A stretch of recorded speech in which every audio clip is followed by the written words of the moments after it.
నీటి వనరులను వినియోగించుకోవడం వివేకమని, నీటిని సముద్రపు పాలు చేయడం అవివేకమని 20 సూత్రాల కార్యక్రమాల అమలు చైర్మన్ లంకా దినకర్ అన్నారు. గోదావరి పెన్నా అనుసంధానంలో వెలుగొండ కీలకమని చెప్పారు. ఆంధ్రప్రదేశ్కు గోదావరి, కృష్ణ మిగులు జలాలు వాడుకునే హక్కు ఉందని చెప్పారు. సమర్థవంతమైనటువంటి నీటి వనరుల నిర్వహణ అనేటువంటిది అత్యంత ఆవశ్యం.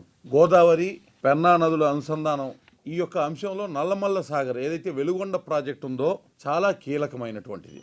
నదుల అనుసంధానం ద్వారా నీటి వనరులు వృధా పోకుండా పటిష్ట వినియోగానికి ఏ విధమైన కార్యాచరణ అవసరం అనేటటువంటిది ప్రణాళికాబద్ధంగా నిర్వహించాల్సినటువంటి అవసరం ఉంది. ఆంధ్రప్రదేశ్కి గోదావరి మరియు కృష్ణా జలాల వరద నీరు మరియు మిగులు జలాల్ని వాడుకునే సహజమైనటువంటి హక్కు, సహజ సిద్ధమైనటువంటి హక్కు ఆంధ్రప్రదేశ్కి ఉంది.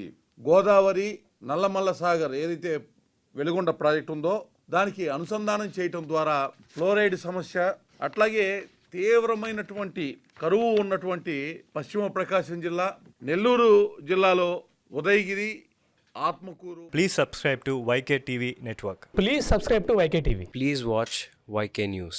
Don't forget to subscribe YK News channel.